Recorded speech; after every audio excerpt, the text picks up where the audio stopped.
Hi everybody. Welcome to another episode of Ask Haviv Anything. This is a special episode. Again, I say that a lot. This time I mean it. We're going to have Yossi Cohen, the former director of the Mossad, responsible for some of its most astonishing operations and capabilities in recent years. We're going to talk to him about everything, about the state of Israeli society, the war in Gaza, the war in Iran, the war with Hezbollah, the state of intelligence in an age of AI and surveillance and ubiquitous cameras, and why the Israelis cling stubbornly to human intelligence and whether that's a good thing or a bad thing.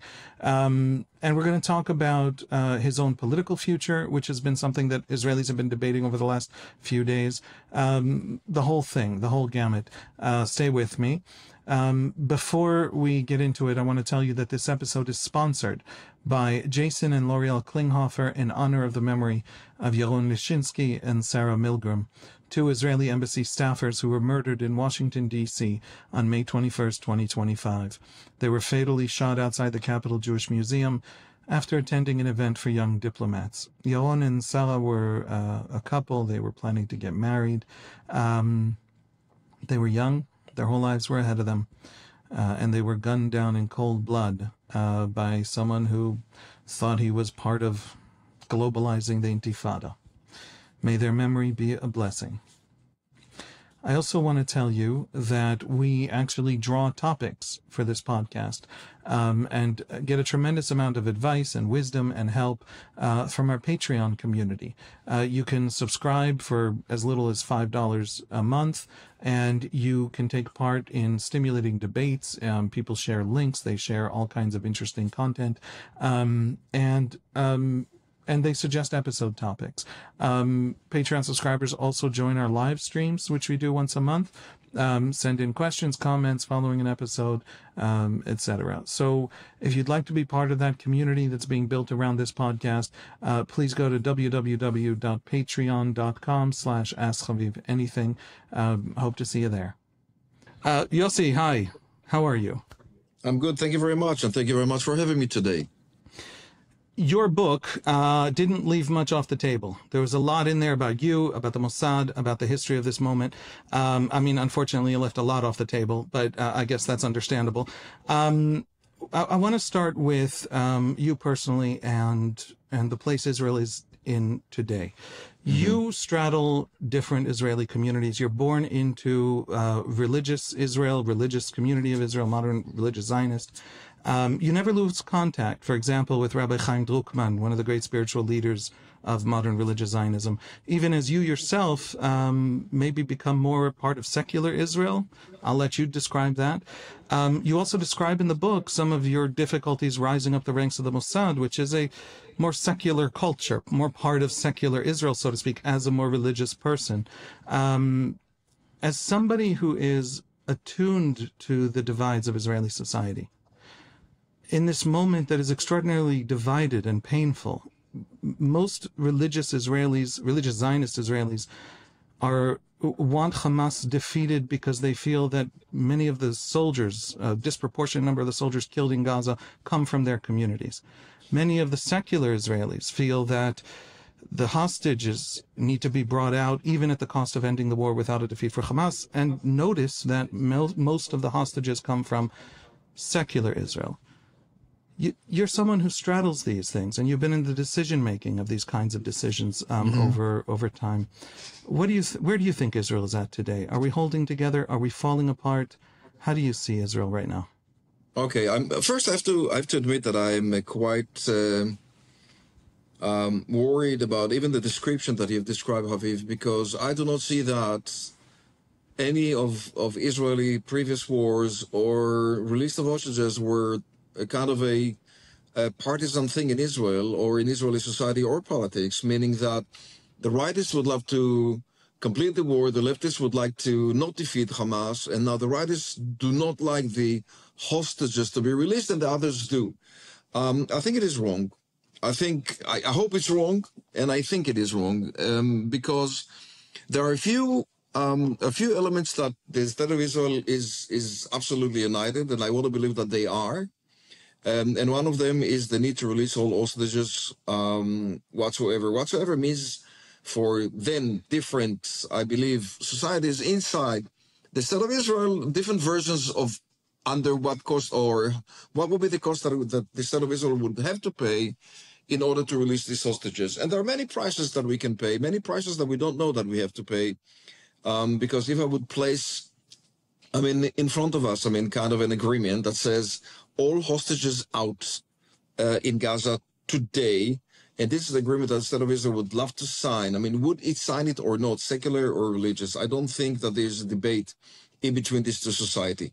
To my absolute understanding is that Hamas is a tough, brutal, evil negotiator using the bodies of our remaining hostages and the living hostages in Gaza Strip in order to force the state of Israel stopping what we have to do, which is defeating Hamas whatsoever.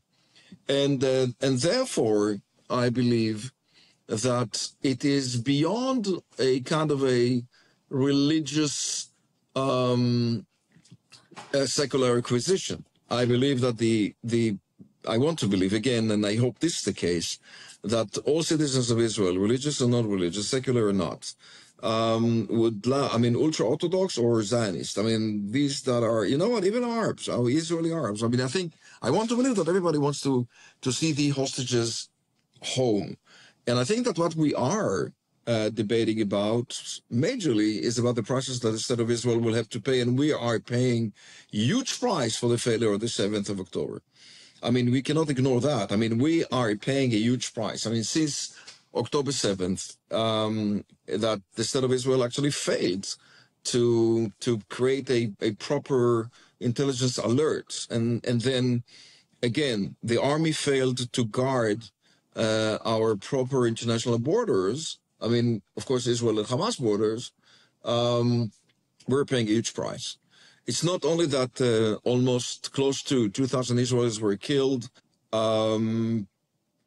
We've lost many soldiers in that war since October 7th. It's that still the remaining of the ultimate damage that has happened to the state of Israel is resonating into Gaza Strip and to the Israeli societies simultaneously, meaning that the high price that we have to pay, and we're paying a huge price, as I said, will have to be adjusted to a proper agreement or a proper deal that we're not holding yet. You and I, we're not holding it yet. We don't really know what's in it to cut a deal with Hamas as we speak. What are the conditions that Hamas wants? Besides the media that is communicating probably what they get, but I'm not sure if they get it fully, if they get it rightly, if they get it with a full authorization for the prime minister or his ministers to communicate it to the Israeli people. I don't really know. Let me just drill down. Hamas, if it remains in Gaza, ultimately that's what it wants, to remain in Gaza. If it's still in Gaza, it can pretend like it won this thing. The damage to Gaza is secondary. Is there a deal in which Hamas leaves? That's something the Arab League has now called for. Nobody knows how. By the way, if we pull out and Hamas retakes Gaza, it's just another war. No money goes in. No. How does concrete rebuild Gaza rather than rebuild tunnels if Hamas is still in charge the day after? Coming at it from just a very simple point of view, what could we, Israel, possibly give in a deal for that last hostage? Right. Okay. After the last hostage, and eventually, the main obstacle now is as I think, as I shared with you my thoughts about a proper deal that may happen or may not, is that Israel will remain or will hold the rights to re-attack or to attack any terrorist all over the world, Gaza including. We will not let terrorists, running around trying to kill either Israelis or American citizens, as you've mentioned. The loss of two beautiful, people, next to, working at the Israeli embassy, in the Jewish Museum in Washington, D.C., not so long time ago. Hope they rest in peace, and I hope we can send some comfort to and condolences to their families. We have to chase terrorism whatsoever. We've done that. I did it. A long part of my my career or a big portion of what we did at the Mossad, I mean, from its founding till today, is that we've chased terrorism, and we have to do that. So I don't see any option that Hamas will rebuild itself in Gaza and will create a terrorism act or motion against the state of Israel that will not come to re-attack or to attack again and to take its capabilities down. I think that the problem is probably that differently than what we've done in the past, we have to sign a tougher agreement, because a short reminder, every round of violence that I can recall from the past ended not with the Hamas being defeated, with Hamas being agreeing with the state of Israel the terms of the termination of that round of violence we used to call it. So after Tzuk Eitan, Protective Edge, it was an arrangement. The length of, or the depth of the perimeter, I mean, how much fishing area can they hold? How many, let's say, civilians or Gazan civilians can cross into the state of Israel to work? What about even export their furniture and stuff like that into the state of Israel? How many can cross through the country to go to Amman, and then, of course, flying from Jordan to Iran, and then being trained, I mean, to kill us, so even much more tougher than we've done in the past? Each round of violence, to my understanding and recall, was eventually signed with an agreement, or ended with an agreement signed between Israel and Hamas, mitigated by Egyptians or Qataris. So if we don't want a Hamas still in Gaza, a new Hamas, Gaza, by the way, cannot be rebuilt. What kind of future are we condemning Gaza to if Hamas remains? The Gaza people do believe that this can't end with the deal. Be rebuilt. I totally agree with you. I think that Gaza can be rebuilt. What we've tried, I mean, not only us. I mean, I once I've listed dozens of international organizations that were trying to get with us to help the Gazan people build their own, what is it, territory? How do you call that? I mean, let's say part of the Palestinian Authority in the past. US aid was present in Gaza. Turkish authorities were present in Gaza. Norwegian, the donors. I mean, do you know what the donors are? I mean, I think that it is well recommended for your precious audience to have a look at the donors meetings. Donors meetings were built to collect enough money for the Palestinian Authority and for the Gazan people to live better. And you know who was presenting the situation there at the donors meeting? Minister of Foreign Affairs of the State of Israel. So this is not the first time that we're trying to aid or trying to help the Palestinians in Gaza to build themselves a better future. Unfortunately, they have been captured under a brutal organization called Hamas, not the only one, the GAP, as we call it, the Palestinian Jihad, or organization which is running the same methodology next to Hamas, and therefore controlling brutally, I mean, the Gazan territory, and therefore the Gazan people themselves. So we've invested so much, not only the State of Israel did, by the way, not directly, but we have facilitated a lot of what you correctly said. I mean, they are taking the money from the Qataris, from the Egyptians, from the Arab nations, from the donors, from Norwegians, from French, from Italy, from USAID, sorry to say, and from Turkey, to build kind of a civil facilities. And unfortunately, they have used huge quantity of cement to build tunnels. No clinics, no schools, no hospitals, right? That's what they did. So let me cut to the chase. Is victory possible, therefore? We got to get rid of Hamas, for us and for them.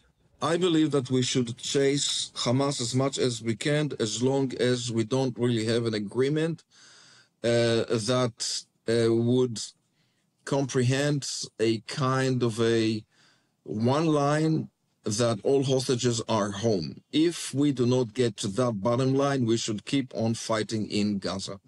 Not because everybody believes that this will create a kind of a better conditions to release the hostages, but because we have to defeat Hamas. I'm not going to use like, an absolute victory, this kind of words. I mean, I have fought like, let's say for almost consecutive 42 years, terrorism. I started when I was a commander and a soldier in the first Lebanon war.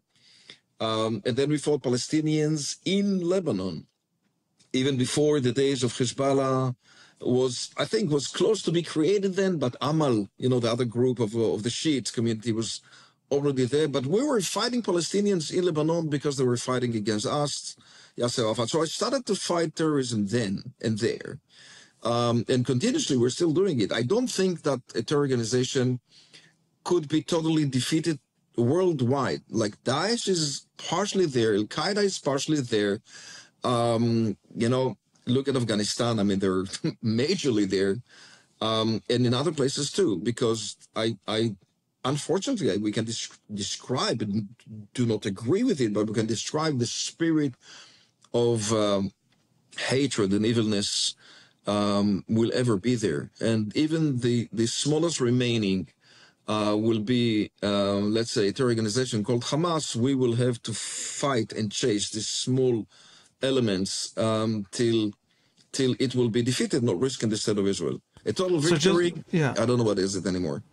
So just in a sentence, you also write that in the book, that absolute victories and absolute losses aren't part of modern warfare. But what is a good day after in Gaza? Just the one sentence version. I want to move on to get into Iran. I truly believe that the Gazan people should create their own leadership from within. I mean, first, no one else going to come. No one's going to come help them, right? I spoke to leaders around the world, and I'm not going to refer to them personally here. No one's willing to help them, really, right? I mean, they said that's their problem. You have let them live in all these 365 square kilometers alone in Gaza. You have released them for their own life, and they have turned potentially heaven into hell. So the world is not going to come anymore. I'm not even sure that you're not right about Gaza could not be reconstructed again. Unfortunately, I am absolutely afraid that because of the tiredness of the modern world, I mean, money will not come, it will not flood in as before to help them rebuild Gaza. So what they truly have to do is to create a kind of a local leadership, which is modern, which is liberal, which is not based on hatred and terrorism, and themselves, by themselves, kick out Hamas, as the Arab League is now offering. Okay, I have so many questions about that. Who, how? This is not something we've seen in Gaza, but let's move on. Right. We are after that amazing 12-day war with Iran. There are dead on all sides. Calling a war amazing is a little bit strange. Nevertheless, unbelievable precision, unbelievable intelligence, operations on the ground. You yourself, during your term as head of the Mossad, oversaw the great discovery of Iran's nuclear archive. You talk about that in the book, about how it's just too big to move. So a whole lot of people have to move out of Iran with little bits and pieces separately.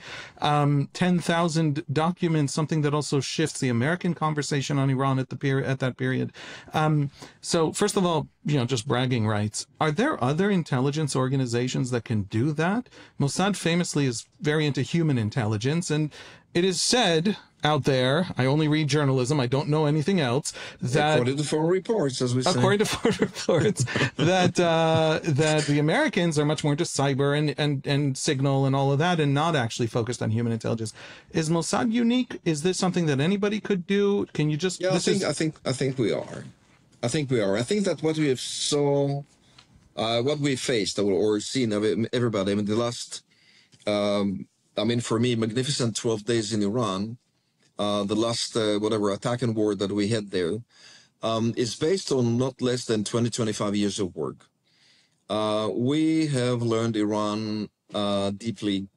We know at the Mossad, due to our duties and because of very, I believe, brilliant operatives and good intelligence officers. And you know what, Aviv, more than that, the determination that we don't have a choice but to get ready, to get rid of what Iran really has to get rid of, which is majorly, the nuclear sites, and then the all these huge industries of SSMs, as we call them, surface-to-surface long-range missiles.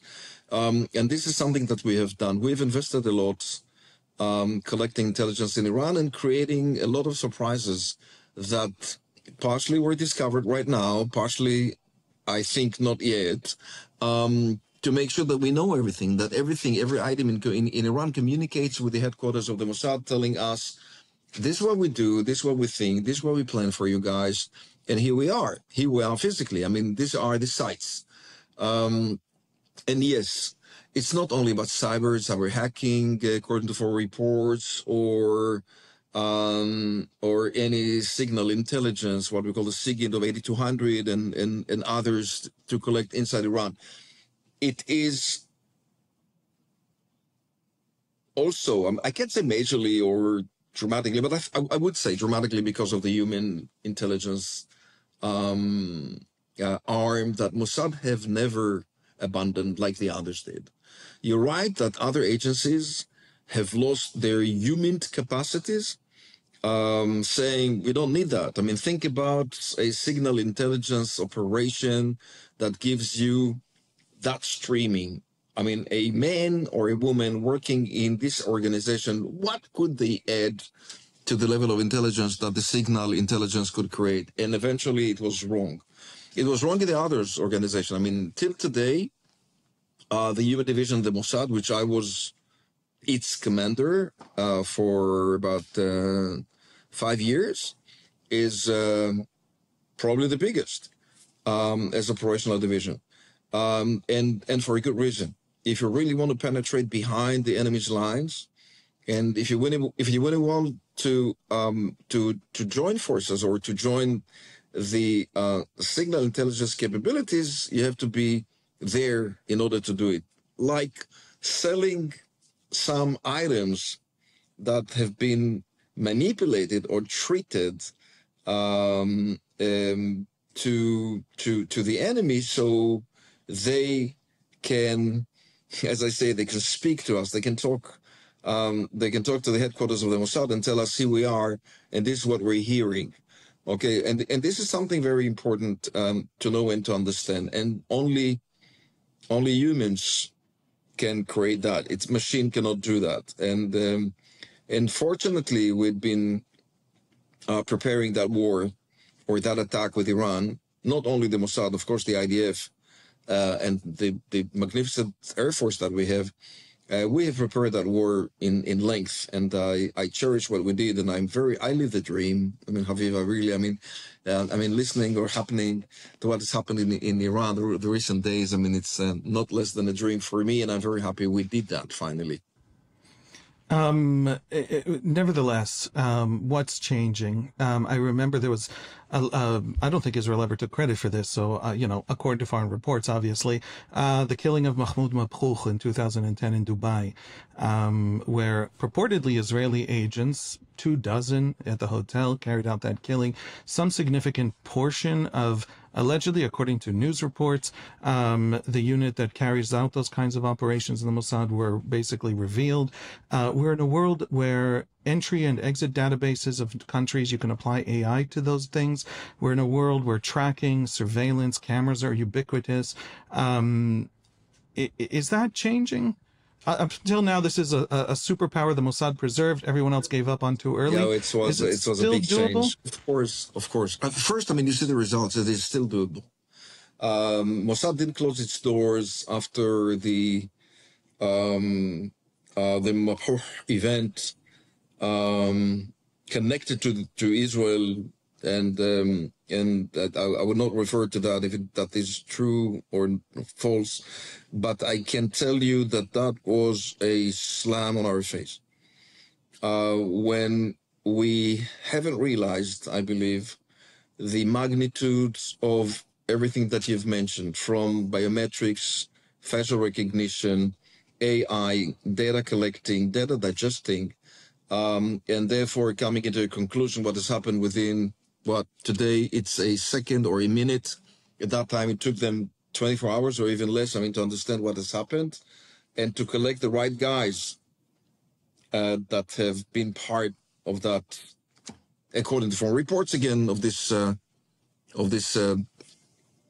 operation. And since then, Mossad has dramatically changed its countermeasures and realizing that crossing borders is not as it used to be. Going under false identity is not as it used to be. I mean, when I was an operative, I had hundreds of different identities and passports, right? I mean, you can travel anywhere you want. I mean, claiming who you are. Now, everything has to be much more reliable and checked by anyone that you see. I mean, you say, okay, let me see, let me Google you, let me LinkedIn you, let me see where you are. I want to see your cell phone, and do you have a family in your cell phone? I mean, who's your family? I mean, in the past it was nothing necessary. I mean, you didn't have the cell phone, the smartphone, the WhatsApps, the social networks, the connectivity. I mean, all these databases, I mean, that were there, but they were not tangible, I mean, to the enemy. Now they are. And more and more and more. So everything that we had to do, and I've done that, I mean, consecutively with the former directors of the Mossad, changing the entire strategy of work accordingly. So to make sure that the state of Israel will still have a Mossad as a penetrative arm behind the enemy lines. And fortunately, we do. If anything, you've proven that even those kinds of events, which I think a lot of intelligence agencies were learning from as they happened, nevertheless, it is still possible. I think that's what I learned this year. So getting out of the intelligence question, the Iran war, what happened? How much is the Iranian nuclear program broken? How much is Iran deterred? There was some hope, dream, fantasy, aspiration. It wasn't the reason for the war, regime change, but it was certainly an Israeli dream out of, a potential outcome of the war. I think that's how Netanyahu put it, if I'm not mistaken. How much should we still be worried about the ayatollahs? Are they just going to rebuild and we're going to be doing this little dance until that regime falls? Are they going to take a new tack? We've learned about Iranian attempts to really attack the Jewish community in Australia. That's kind of pathetic. I mean, it's tragic and horrible, and I'm angry at Iran for that, obviously, but it's also kind of pathetic for the great Iran to be reduced to chasing after synagogues.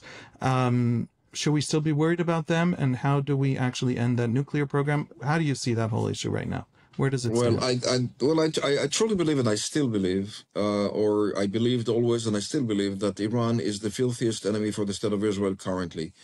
Why is it? Because terror organizations are terror organizations. I mean, if you go to the Jains, and if you will compare Hamas to the IDF, or Hezbollah to the IDF, or Daesh to the IDF, or you the mean Mossad Jane's defense, the measures defense, of militaries. I mean, you would see huge capacities. I mean, on the Israeli side. I mean, in comparison with what? I mean, practically we're not ready. I mean, for even this Kalashnikov and pickups attack, unfortunately. But you saw that when we got ready, I mean, to attack in Hezbollah, when the Israeli determination was like an exercise better than was in the past. So within a few days, I mean, you have really crashed most of Hezbollah's capabilities, and this is the situation today. In Iran, this is not actually the case. It is a huge country, by the way, 85, 90 million people. Somehow, or some of them are smart.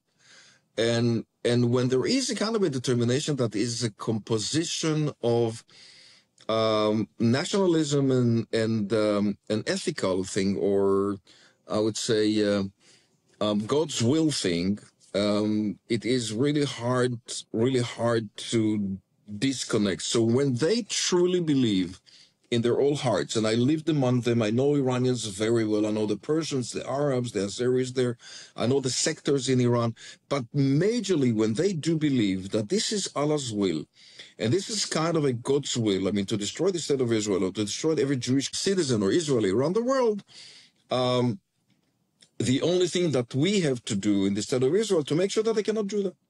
So that's why I listened very carefully when Iran said, we're going to destroy the state of Israel. That was very blank, that was very on the table, and they said, we are going to do it. And we said, nah, you cannot. Of course, let's make sure that they cannot. That's why the very intensive and determined war that we have conducted for years against the Iranian nuclear capabilities was to stop them from creating a kind of an existential threat against the state of Israel, not only because it is right to do that, because the declaration of this is what we are going to do in order to destroy the state of Israel is something that the state of Israel cannot live with.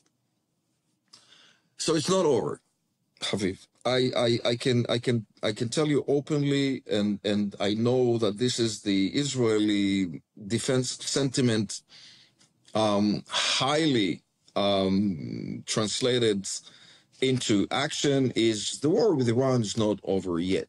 And they are, to my understanding, the sole country on earth conducting terrorism internationally.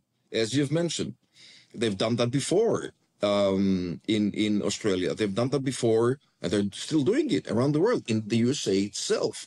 I mean, in Judea and Samaria, in the heart of Jerusalem, you do find arms of the Iranians trying to conduct, not trying, but conducting sometimes successfully terrorism around the world. This is the only country that's still doing. I mean, after all these years, and more than that, Iranian have never declared differently after the attack that they will abandon, to the request of even the American president, or to the request even to the renewed whatever P5+1, or the renewed engagement with Iran by the nations, telling them, okay, so would you come to negotiate now a better deal, so we can lift sanctions and it can be, as President Barack Obama said, we welcome Iran back to the family of nations. Do you remember that?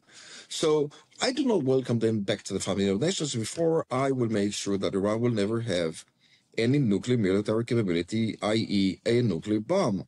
So they will never have the capability to destroy potentially the state of Israel, or being immune by these nuclear weapons. As much as you can tell, nothing fundamental has changed in the Iranian regime itself. Its old purposes, its old impulses, its religion, its ideology, all of it is just, I mean, it's going to have to recover for a while, but then we're back to the same old game. You know, nations are all the time in emotion, right? I mean, there's nothing that you can call national stability in the sense of the people's sentiment. And I do know the youngsters in Iran as well. And there is, let's say, even if the split, we were not holding really, I mean, exact polls about who is against the regime, who is supportive of the regime, of the Iranian regime. But let's say the split is 50-50. The 50 that is holding the arms, the 50% that is holding the military capability, the brutal police, the Revolutionary Guards capability, all the prisons in Iran, and the control of what you do, it is absolutely more than enough, okay, to keep the others of tampering down or taking down the Iranian current regime, unfortunately. And not that we have not tried. We've been working in and out to see if there is a way from within the Iranian people to have that regime change, but no success. Why is it? Because the minute you text something to someone that is against the regime, you are risking your life. It is, you know what? Even less than that is enough, because you're risking your job. And if the next day they will find out that you have texted something that is not really aligned with the ayatollahs' messaging, and you counter their regime, I mean, even by a slight sentiment, you lose your job. And the next day you're hungry. And that's it. And no one is touching you or helping you or supporting you anymore, because now you're stained. And who wants to be a friend in such of a dictatorship with someone that can eventually contaminate? I'm sorry. I mean, this kind of like non-loyal regime family, I mean, to each neighborhood. So it's hard to take this regime down. That's why when I gave my first interview after the 22nd of June's attack, I said, please continue. Complete the job. Complete the job. I didn't call for annihilation of of any person. I mean, I'm not looking for, changing the regime by, destroying kind of leadership. This is not what I said. I said, go and destroy the regime facilities so they cannot operate in Iran anymore. But for the reasons that I'm not aware of. And I think it was an historic opportunity to do that. But for reasons that I'm not holding, nobody shared it with me. It was seized. And this is what we see. So Iran's still there. Risks are still there. The recap or the reconstruction of their facilities is still there. Will take them, let's say, months or years. I don't care. I want to make sure that it's gone, or they will not have an continuous capability to enrich uranium. And this is the major thing that we have to take care of. I think it was stopped because of the attack. I think the results are amazing. And you know what, Haviv, more than that, something very important. For many years, Iran thought that we're not going to come. For many years, Iran thought that America would not come. And they said they're afraid. For many years, I thought that. Yeah. That was very surprising to the world. And you know what? Absolutely right. And now I think not only we did, they know that we can come again. So if Iran will claim we are rebuilding our facilities, I would recommend the ayatollahs look up at the sky. You may see our beautiful F-35s and thank American citizens for all these measures and beautiful support that we need so much. Look at our F-16s. Look at our Israeli UAVs flying above your heads and wait for the B-2 to come, right? Do not feel the resilience of the Iranian regime the way as you concluded or understood before, because we came for the first time, we can come again. And I would not be surprised if we did.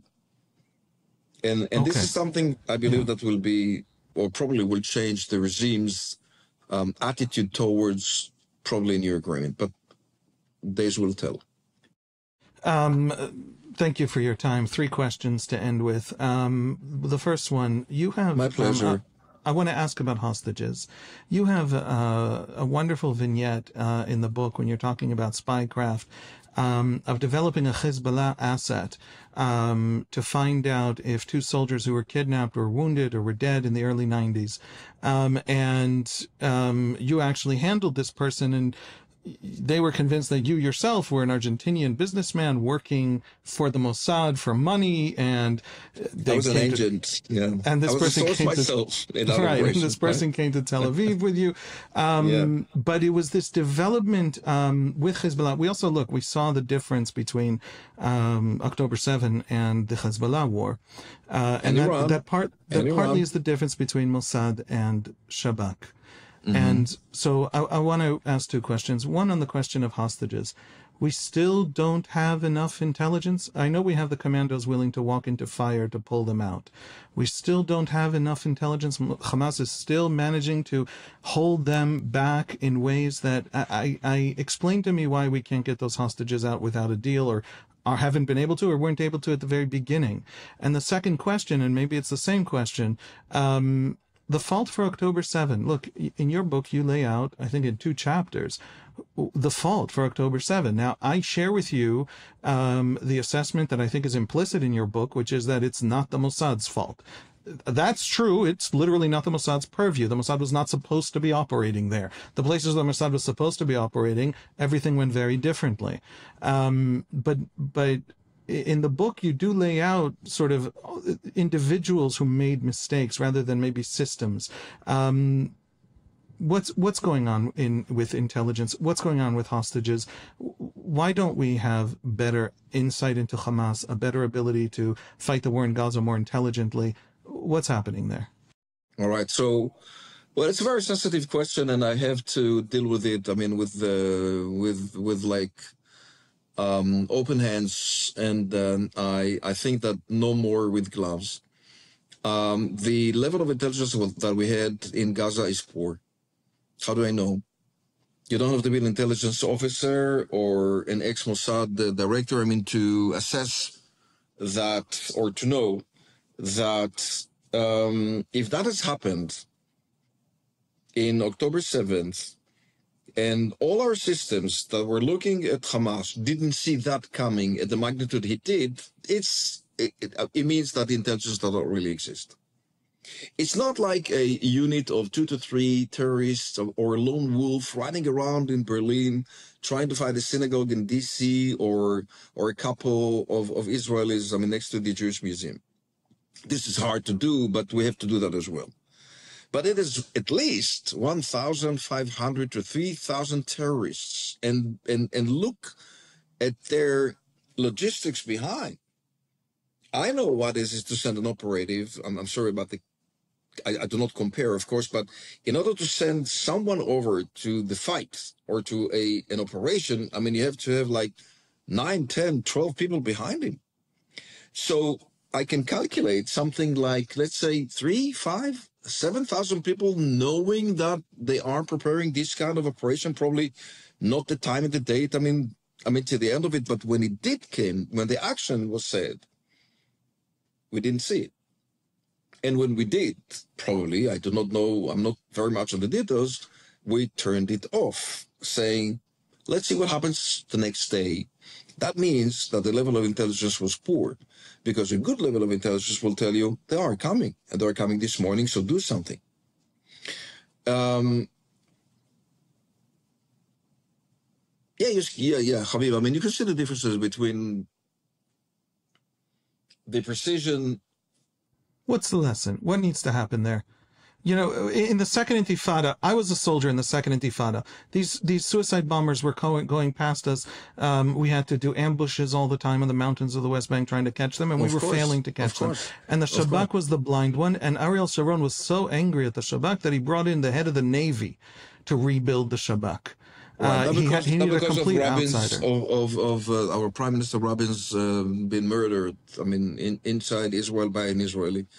And yes, I do think that it needs a very deep refresh or very deep reform in all these that have been taking their responsibility for this dramatic failure, saying, we know what has happened because we've investigated it, and this is the way that we're going to correct it. And that's why I'm calling for a National Investigating Committee, not to find and to blame someone personally about what has happened, but to learn and to understand that the State of Israel cannot allow itself actions like that. And part of the reform should happen from within the IDF, from within the Shabak, majorly by the concept of how do you collect intelligence and what do you do with the special ops to make sure that you have enough intelligence for exactly that day. Your entire life, okay, in some of the verticals that you collect is exactly for these moments that you say, what am I facing here? What is the enemy planning for me right now? This is what we did in Hezbollah. This is what we did in Syria. This is what we did in Iran. Yes. And not only that, they say, if they do, not only that I need to know that, I want to disrupt it. And you saw, many strategic surprises. So it's super missing. So to zero in on that, and then I'll have I want to talk about your future. You write in the book, angrily at these generals, at these IDF intelligence people. Your secretary, your driver, your salary are there to do everything in your power to protect the nation. If you can't do this, you should not have the honor of protecting your country. There is anger here. And absolutely anger. My question to you is... I'm angry. Yeah. I'm angry. Of course I am. You're too, I believe. I think most Israelis are angry. My question to you is, what about the political leadership? What about Gallant and what about Bibi? And those are complicated, and I get that there's a big debate, and I get that there's frenetic politicking around it.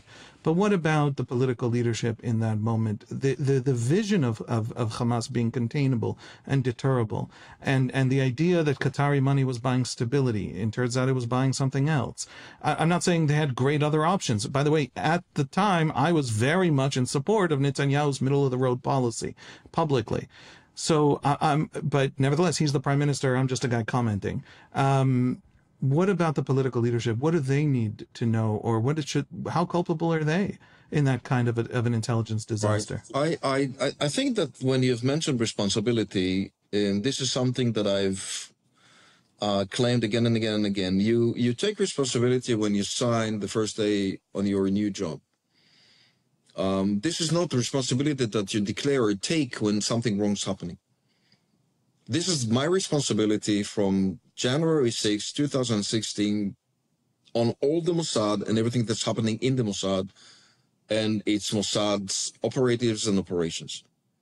You know what, headquarters, if there is someone scratches, the other colleague's vehicle in the parking lot, it is my responsibility too. So you do take responsibility the first day. You do take responsibility the first day when you are Chief of Staff, Minister of Defense, Prime Minister, Head of Mossad, Head of Shabak, Head of a department, Head of a branch, everyone that is a commander along the chain, the responsibility that he was given by its either commanders or the people of Israel is at the first day. I'm not expecting anyone to declare, I am taking responsibility. No, the responsibility is yours from your first day in the office. Same applies for the Prime Minister, same applies for the Minister of Defense, same applies for anyone down the line. I called the Prime Minister to declare another round of elections in the state of Israel, so to let the people judge, because democracies like democracies, they allow this kind of behavior, if I may. He does not really have to resign according to the law. And he's not the only one doing it in the past. Golda Meir did not resign.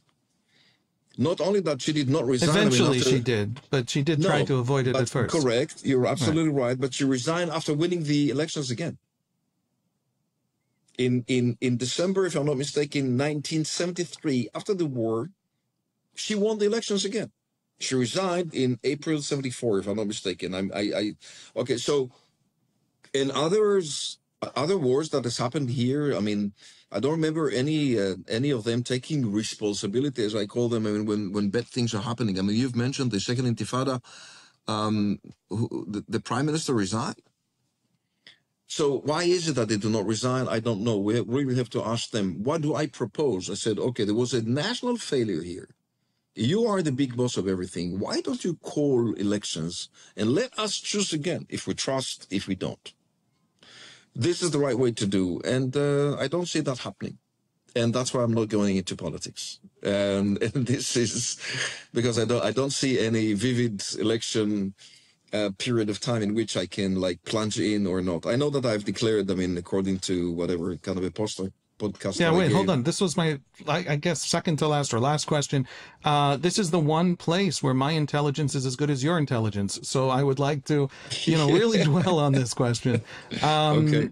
You would like to be prime minister. You have said that. And you've said your family supports it, which is not something that was true in the past. And, right. How shall I put this?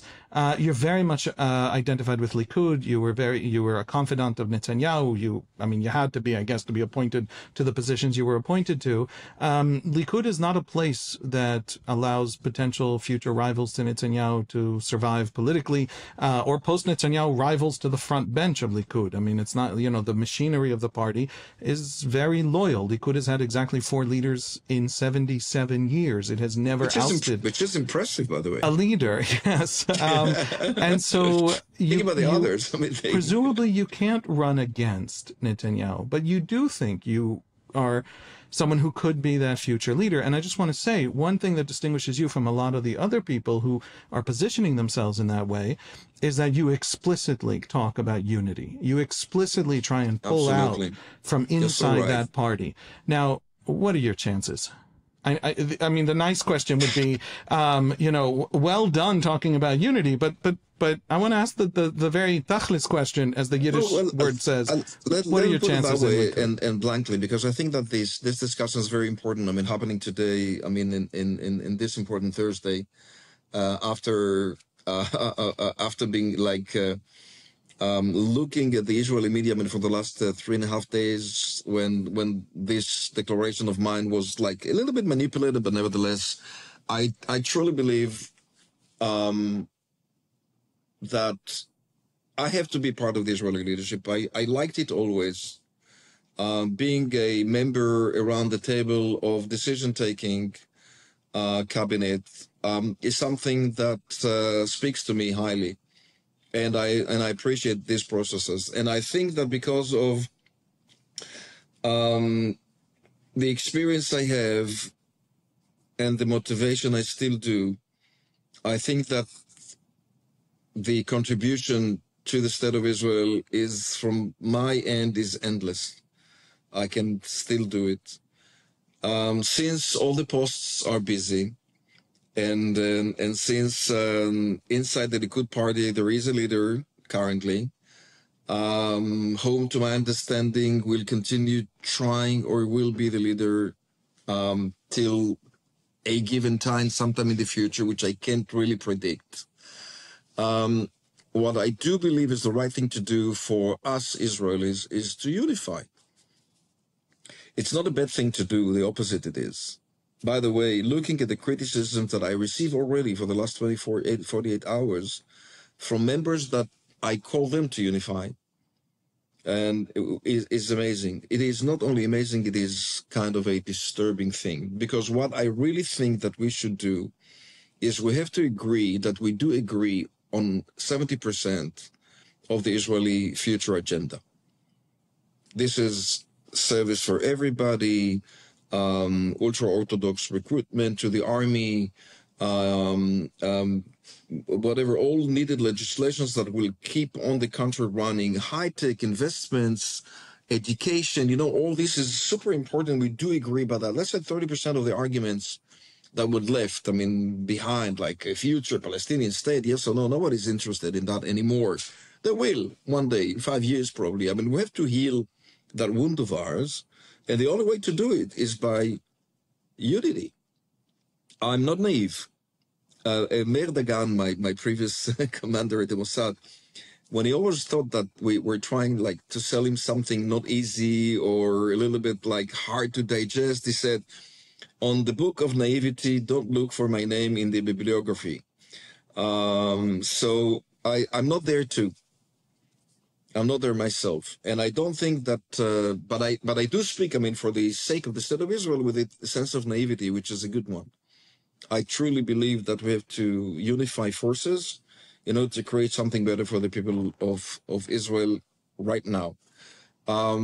There's no hard decision. I haven't decided to go founding into a party. Politics. Okay. Whatever, a big party. You know what? If the Likud is still there and we don't like it the way it is. Because yes, I'm a rightist. I was born in a Cherut house. Like my father is an Etzel operative when I was a teenager, and all his life and all my family's life. Everybody is Likudnik, and me too, by the way. But I don't believe that the state of Israel will gain a proper positive change when these parties, the way they are constructing the current coalition and opposition too, would create any change. That's why I put my heart and soul in this declaration, which is not easy. I know that I am now facing criticism. I know that some would say he's right, he has to go in.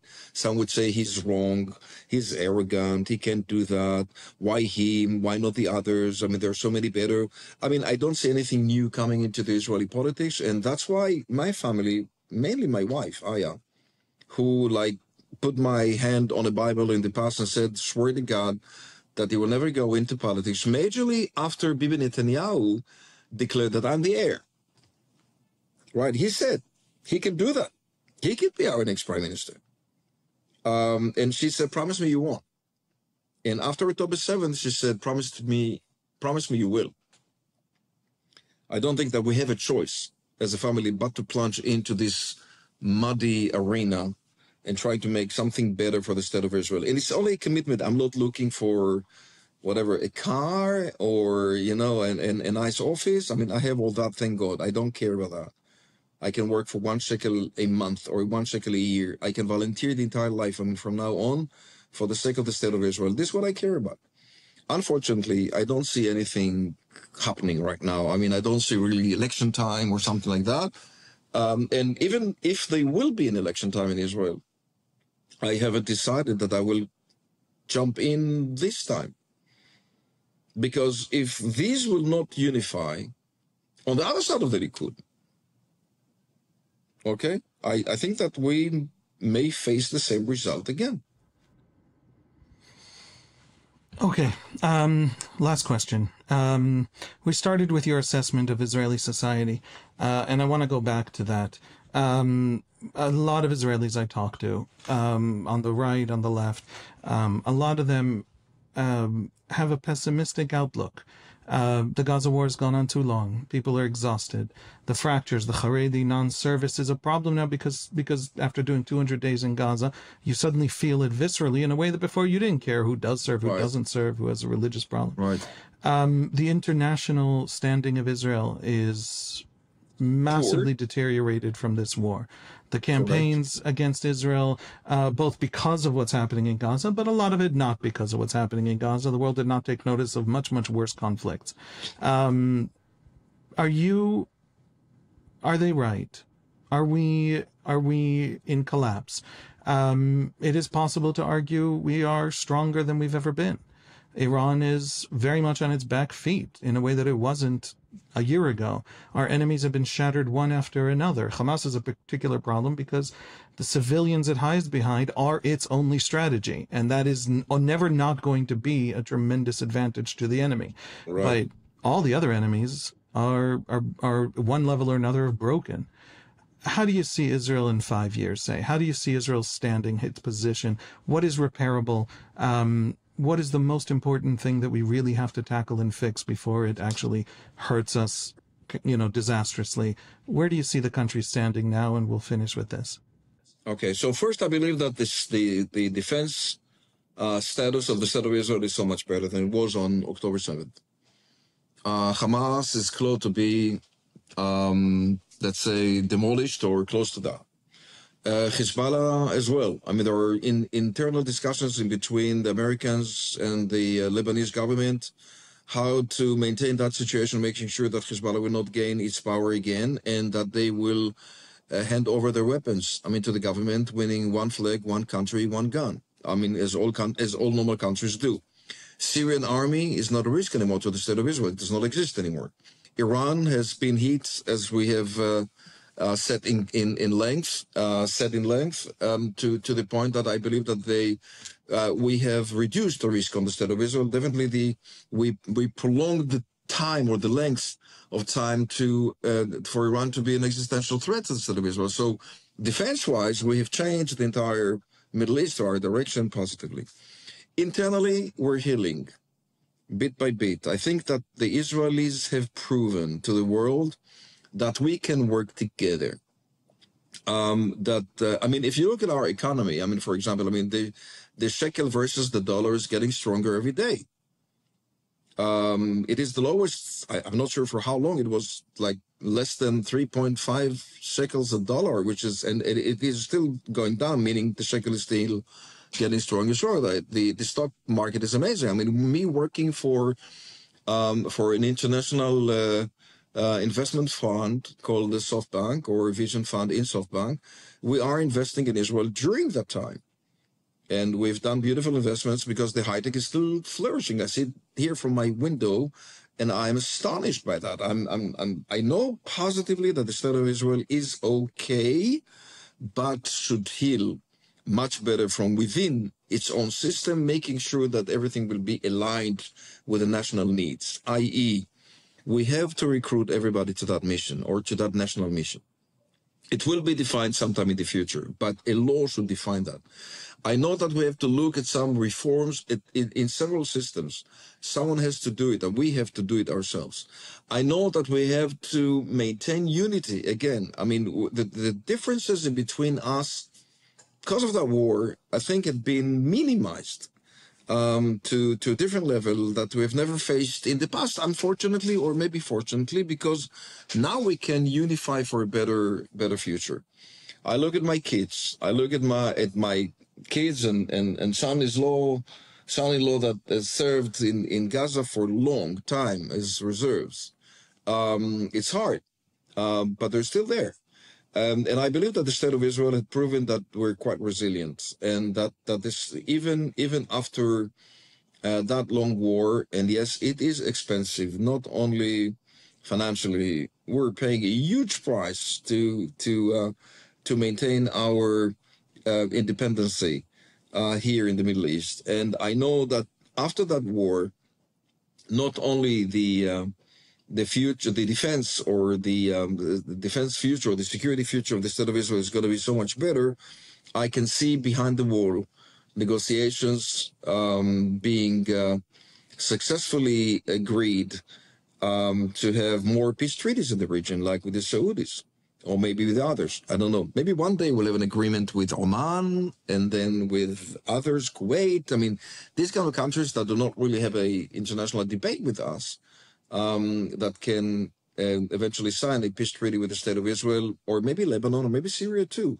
So by nature, I'm very optimistic. I think that the Israeli society needs a heal, or something that will recover and will cover the wounds that had been so brutally opened from what we call the judiciary reform, and then by October 7th. It's too long, too much for all Israelis, and now it has to be changed.